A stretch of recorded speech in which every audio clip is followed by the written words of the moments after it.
Hi guys! இன்னைக்கு நம்ம 13த் episode தான் பார்க்க போறோம். யாரெல்லாம் இன்னும் நம்ம சேனல சப்ஸ்கிரைப் பண்ணலையோ, மறக்காம சப்ஸ்கிரைப் பண்ணி வச்சுக்கோங்க. இப்ப நம்ம வீடியோக்குள்ள போலாம். லாஸ்ட் எபிசோட்ல மிமிக்கு வந்து ஒரு பையன பார்த்துருப்பாங்க. அவன் என்னடான்னா ஓவரா பேசிக்கிட்டே போயிட்டுருக்கான். மிமியே ஒரு கட்டத்துக்கு மேல "போதும் கொஞ்சம் நிறுத்துறீங்களா?" அப்படின்னு கேட்டுடுறா. அப்புறம் அவளே கேட்கிறா, "உங்களுக்கு புடிச்சு தான் வந்தீங்களா?" அப்படின்னு. அவனும் சொல்றா, "எங்க அம்மா அரேஞ்ச் பண்ணாங்க. அவங்களுக்காக தான் நான் வந்தேன். எனக்கு புடிச்சு தான் வந்தேன்." அப்படின்னு சொல்லிட்டு இருக்கான். அதுக்கப்புறம் இவளே கேட்கிறா, "ஒரு ஹஸ்பண்ட் அண்ட் ஒய்ஃப்னா எப்படி இருக்கணும்னு நீங்க நினைக்கிறீங்க?" அப்படிங்கும்போது அவ சொல்றா, "ஹஸ்பண்ட் அப்படின்னா வெளிய போய் அவரு சம்பாரிக்கிற வேலைலாம் பார்க்கணும். இதுவே ஒய்ஃபா இருந்தாங்க அப்படின்னா, அவங்க வீட்ல இருந்து வீட்டு வேலைலாம் பார்த்துக்கிட்டு, பெரியவங்களலாம் பார்த்துக்கணும்." அப்படின்னு சொல்லிட்டு இருக்கான். இதெல்லாம் கேட்டு மிமினாலயே பொறுத்துக்க முடியல. அவ ஏதோ சொல்லலான்னு வரும்போது, அந்த வழியா ஹாயும் வர்றான். அவன் வந்து சொல்லிட்டு இருக்கா, "நீ எல்லாம் மனுஷனாடா, உன்னோட சந்தோஷத்துக்காக மத்தவங்களலாம் அடிமையா வேலை பார்த்துட்டு இருக்கல்ல நீ." அப்படின்னு சொல்லிட்டு இருக்கும்போது, மிமியே கேட்கிறா, "நீங்க எங்க இங்க வந்தீங்க?" அப்படின்னு. "நான் இந்த வழியா போயிட்டு இருந்தேன்." அப்படின்னு சொல்லிட்டு இருக்கான். இது எல்லாமே ஹீரோயினோட பிளான் தான். ஹாய் வந்து மிமிக்கு வந்து ஒரு நல்ல பேரா இருப்பான். 2 பேத்துக்குமே மீட் பண்ணட்டும். யாருக்கு பிடிக்குதோ அவங்கள கல்யாணம் பண்ணிக்கிட்டு மிமி அப்படின்னு சொல்லிட்டு தான் பிளான் பண்ணியிருக்கா. இங்க இந்த புதுசா வந்த மாப்பிள்ளையும்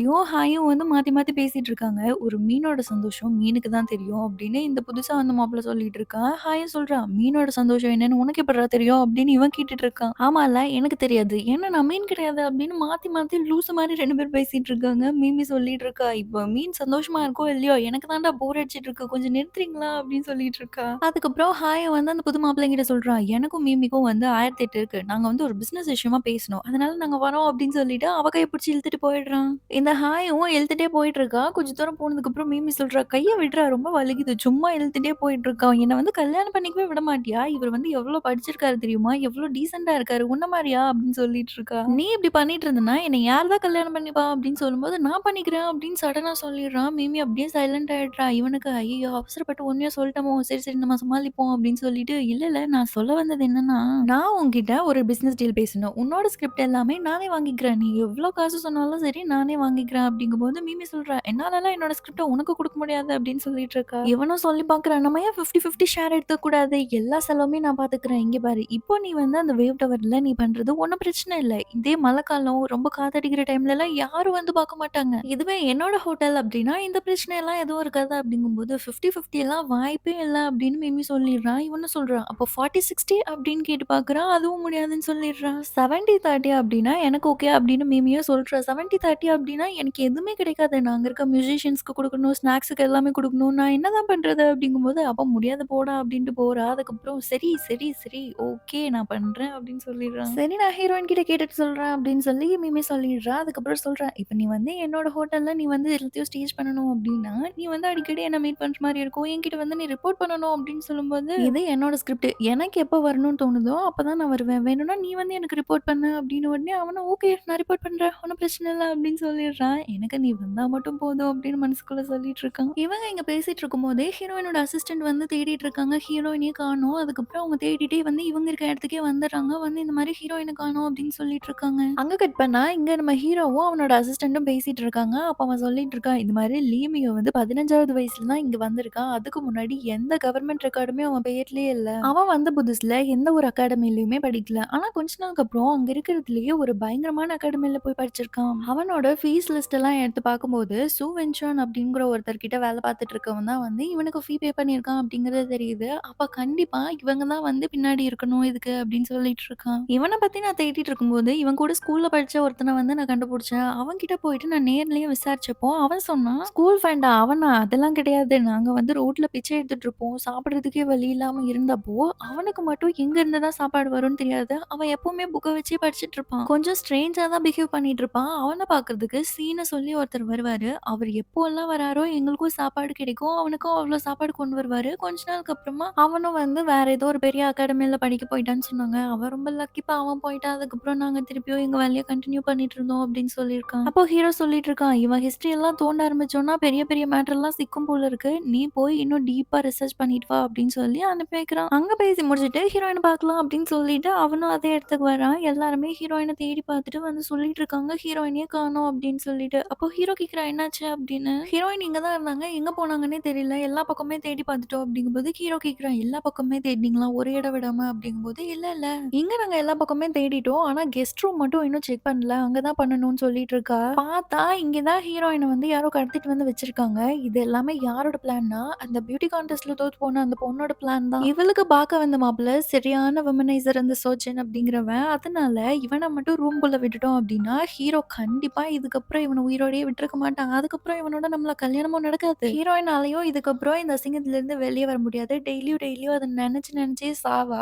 ஒரே கல்லுல 2 மாங்கா அப்டின்னு சொல்லிட்டு இருக்கா. எங்க அவனும் உள்ள வந்துடுறான். அந்த சோச்சின் வந்து ஹீரோயின் கிட்ட சொல்லிட்டு இருக்கா, "இங்க பாரு நீ வந்து என்ன கல்யாணம் பண்ணிக்கிறதுக்கு ஒத்துக்கவே மாட்டேங்கிற" அப்டின்னு சொன்னாங்க. அதனால ஃபர்ஸ்ட்டு உன் வேலை எல்லாத்தையும் நான் முடிச்சுட்டு, அதுக்கப்புறம் வேற வழி இல்ல. நீ கல்யாணம் பண்ணி தான் ஆகணும். ஹீரோயினும் சொல்லி பார்க்குறா, "நீ பார்க்க வந்த பொண்ணு வேற பொண்ணு. நான் வந்து ஆல்ரெடி கல்யாணமான பொண்ணு" அப்படின்னு சொல்லும்போது, "இவ்ளோ பொய்க்கெல்லாம் வந்து நான் ஏமாந்து போக மாட்டேன்" அப்படின்னு சொல்லிட்டு ஹீரோயின் கிட்ட மிஸ்பிஹேவ் பண்ண ட்ரை பண்றான். ஹீரோயினும் கத்திட்டு இருக்கா. இந்த பியூட்டி கான்டெஸ்ட்ல தோத்து போன பொண்ணு, நான் சந்தோஷமா இல்ல அப்படின்னா யாருமே சந்தோஷமா இருக்கக்கூடாது. இங்க ஃபுல்லா புகையா போட்டு விடு. அப்பதான் எல்லாருமே வந்து பார்ப்பாங்க இந்த கண்றாவிய அப்படின்னு சொல்லிட்டு இருக்கா. ஹீரோ கரெக்ட்டா அந்த டைமுக்கு வந்துடுறான். வந்து பார்க்கும்போது ஹீரோயின் அவன் வந்து கிட்டத்தட்ட ரேப் பண்ற மாரி போயிட்டு இருக்கான். ஹீரோ வந்த உடனே ஒரே ஒத தான். அவன் போய் 2 மைல்ஸ் அந்த பக்கம் விழுகுறான். இனிமே இந்த பொண்ணு இல்ல, எந்த பொண்ணையுமே நீ தொடவே நினைக்கக்கூடாது அப்படின்னு சொல்லிட்டு, அங்கேயே அவன் வெட்டிட்டு போயிடுறான். வந்து ஹீரோயின கட்டிப்பிடிச்சுட்டு, "உனக்கு ஒண்ணும் பிரச்சனை இல்லல்ல? நீ ஓகே தானே?" அப்படின்னு கேட்கும்போது, ஹீரோயின் வந்து தேம்பி தேம்பி அழுதுட்டு இருக்கா.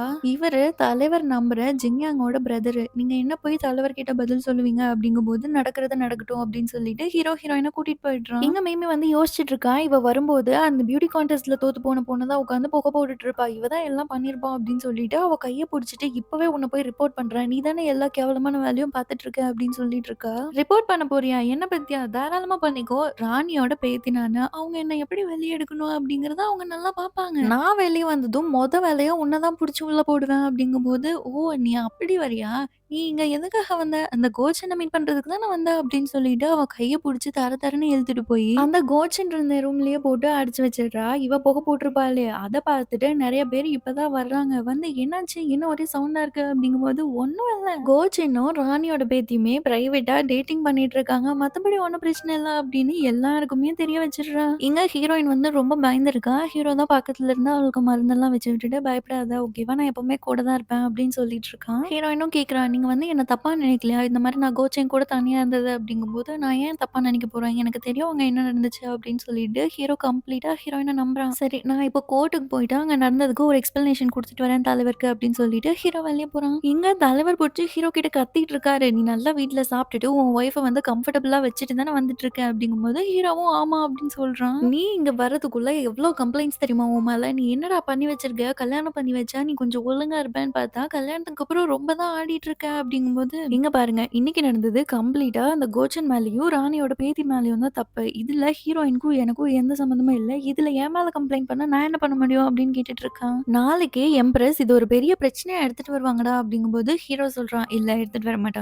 நான் எல்லாமே செட் பண்ணிட்டேன். இந்த பிரச்சனைக்கு முழுக்க முழுக்க ராணியோட பேத்தி தான் காரணம். இவங்களுக்கு தான் இந்த சோச்சின கல்யாணம் பண்ணி வைக்கணும்னு சொல்லியிருந்தாங்க. அதனால கண்டிப்பா இந்த விஷயம் வெளிய வந்துச்சு. இது ஒரு பெரிய பிரச்சனையாச்சுன்னா அவங்களுக்கு தான் பிரச்சனை. அதனால கண்டிப்பா இத மூடி மறைக்க தான் ட்ரை பண்ணுவாங்க" அப்படின்னு உடனே தலைவரே இம்ப்ரெஸ் ஆயிடுறாரு. இதனால தான் நான் எப்பவுமே உன்னை என் கூடவே வச்சிருக்கணும்னு நெனைக்கிறேன். ஏன்னா இந்த மாரி கஷ்டமான சிச்சுவேஷன்லயும் ஒரு சொல்யூஷன கண்டுபிடிக்கிற பாத்தியா? இங்க தானே நீ நிக்கிற அப்படின்னு சொல்லிட்டு இருக்கும்போதே, அங்க பயங்கரமா ஸ்மெல் வந்துட்டு இருக்கு. இவங்களும் எங்கிருந்து இந்த கேவலமான ஸ்மெல் வருது அப்படின்னு சுத்தி சுத்தி தேடிட்டு இருந்தா, ஹீரோ கிட்ட இருந்து தான் அந்த ஸ்மெல் வருது.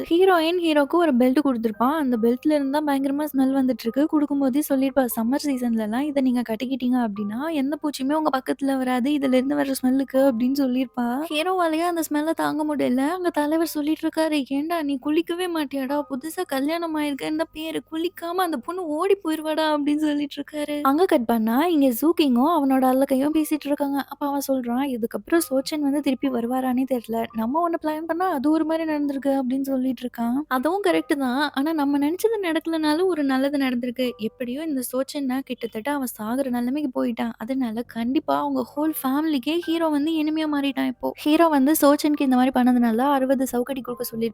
அத பத்தி தான் பேசிட்டு இருக்காங்க. 60 சவுக்கடி குடுத்தாங்க அப்படின்னா, 1 மாசத்துக்கு இவனால எங்கேயுமே போக முடியாது.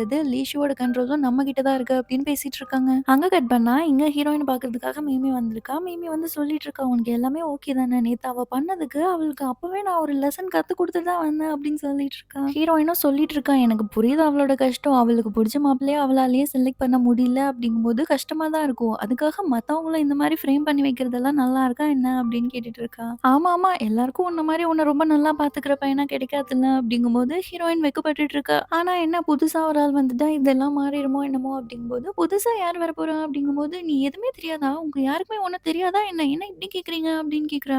எங்களுக்கு எதுவும் தெரியாதே என்னாச்சு? அப்படின்னு கேட்கும்போது மிமி சொல்றா, இந்த மாரி நேத்து ராத்திரி ஒரு வயசான ஆள் சொல்லிட்டு இருந்தாங்க. ஹீரோவுக்கு 2வது கல்யாணம் ஆக போகுதாம். நீங்க 2 பேரும் குழந்தை பெத்துக்கிறத பத்தி இன்னும் யோசிக்கவே இல்ல. ஒரு வாரிசு அப்படிங்கிறது ஒரு ஃபேமிலிக்கு கண்டிப்பா ரொம்ப தேவைப்படும். அது மட்டும் இல்லன்னா, கண்டிப்பா அவரோட பார்வை வேற யாராச்சுக்கும் போக தான் செய்யும் அப்படின்னு சொல்லிட்டு இருக்கா. உங்க 2 பேத்துக்கு நடுவுல வேற யாராச்சும் வர்றதுக்குள்ள ஒரு குழந்தைய பெத்துக்கோங்க. அப்பதான் உங்க பாண்ட் ஸ்ட்ராங்கா இருக்கும் அப்படின்னு சொல்லிட்டு இருக்கா. ஹீரோயினும் நானா வேணாங்கிறேன். எங்க 2 பேத்துக்கு தான் லவ்வுக்கும் எங்களுக்கும் தூரமா இருக்கே அப்படின்னு யோசிச்சுட்டு இருக்கா. இவங்க இப்படி பேசிட்டு இருக்கும்போதே அங்க ஒரு லேடி வந்து கான்குபைன் நியோன் வந்து உங்கள பார்க்கறதுக்காக வந்திருக்காங்க அப்படின்னு சொல்றாங்க.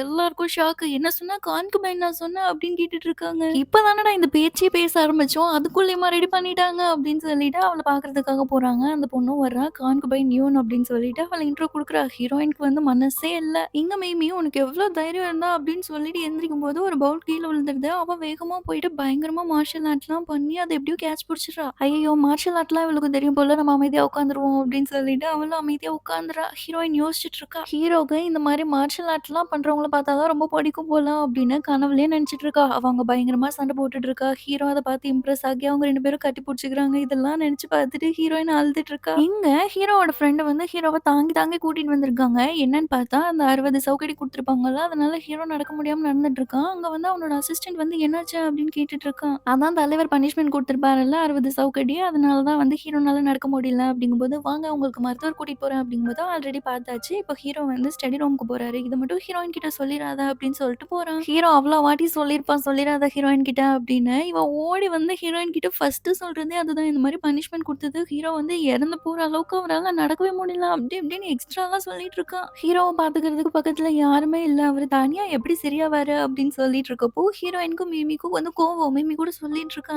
இவரு பண்ணதுக்கு இவருக்கு இதுவும் வேணும், இதுக்கு மேலயும் வேணும் அப்படின்னு. பக்கத்துல இருக்க அந்த கான்குபைன் பொண்ணு தான் சொல்லிட்டு இருக்கா, ஒரு மருந்து எடுத்து குடுத்து, இந்த மருந்து வந்து யூசுவலா இருக்க மருந்த விட இந்த மருந்து ரொம்ப ஃபாஸ்ட்டா ஒர்க் பண்ணும். அதனால இத போட்டு விடுங்க அப்படிங்கிறா. ஹீரோவோட அசிஸ்டன்டும் கேட்டுட்டு இருக்காரு. ஆமா இந்த பொண்ணு யாரு? அப்படின்னு. அவங்க தான் சொல்றாங்க, இது வந்து ஹீரோவோட கான்குபைன் தான் அப்படின்னு சொல்லிட்டு இருக்கப்போ, ஹீரோயின் சொல்றா, அதான் கான்குபைன் இருக்கால்ல, அவ கூட இருந்தாலே சரியாகும். அவளே இந்த மருந்து போட்டு விடுவா அப்படிங்கும்போது, இவளும் நான் போட்டு விடுறேன் அப்படின்னு கிளம்புறா. இவரும் சொல்லிட்டு இருக்காரு, ஹீரோ கூட எவ்வளோ வருஷமா நான் நடந்துட்டு இருக்கேன். அவரு கான்குபைன் பத்தி இதுவரைக்கும்லாம் பேசினதே கிடையாது. இந்த பொண்ணு எங்கிருந்தோ வந்துட்டு பொய் சொல்லிட்டு இருக்கான்னு நினைக்கிறேன் அப்படிங்கும்போது, ஹீரோ வந்து உங்ககிட்ட சொல்ல வேணாம்னு சொன்னதுக்கு ரீசனே நீங்க ரொம்ப கஷ்டப்படுவீங்க அப்படின்னு தான். உங்கள தவிர அவர் மனசுல வேற யாருமே இல்ல. இந்த பொண்ணு எங்கிருந்தோ வந்திருக்கா. இவ்வளோ வருஷமா நான் அவர் கூட இருக்கேன். எனக்கு தெரியாதாம்மா? நீங்க போய் போட்டு விடுங்கன்னு அந்த மருந்த புடுங்கிட்டு வந்து ஹீரோயின் கிட்ட குடுத்துட்டு இருக்கான். ஹீரோயினும் இல்ல கான்குபைனே போய் போடட்டும். கான்குபைன் போடணும் அப்படின்னு சொல்லிட்டு தான் என்கிட்ட சொல்லாம இருந்திருப்பாரு அப்படின்னு சொல்லிட்டு, நீயும் ஹீரோவும் எப்ப ஃபர்ஸ்ட் மீட் பண்ணீங்க அப்படின்னு கேட்கும்போது, ரொம்ப வருஷமா ஹீரோக்கு நான் வேலை பார்த்துட்டு இருக்கேன் அப்படின்னு சொல்றா. அப்போ ரொம்ப வருஷமாவே இது நடந்துட்டு இருக்கான்னு ஹீரோயினால அக்செப்ட் பண்ணிக்கவே முடியல. எங்க ஹீரோவோட அசிஸ்டன்ட் தான் வந்து ஹீரோக்கு மருந்து வச்சு விட்டுட்டு இருக்காங்க. அப்போ ஹீரோவோட ஃப்ரெண்டும் அங்க தான் இருக்கான். அவன் கேட்டுட்டு இருக்கான், என்ன உனக்கு செகண்டரி கான்குபைன் வந்து ஒண்ணு ரெடி பண்ண போறாங்கன்னு பேசிட்டு இருக்காங்க அப்படின்னு பேசும்போது, ஹீரோ கேட்கிறான் உனக்கு எப்படி தெரியும் அப்படின்னு. இதுல இருந்தே தெரியுது இந்த கான்குபைன் மேட்டர் வந்து ஹீரோக்கு நல்லாவே தெரியும்னு. என்ன கதைன்னு தெரியல. அதெல்லாம் அடுத்தடுத்த எபிசோட்ல பார்க்கலாம். நீங்க பண்ண வேண்டியது நம்ம சேனல சப்ஸ்கிரைப் பண்ணி வச்சுக்கோங்க. Bye guys.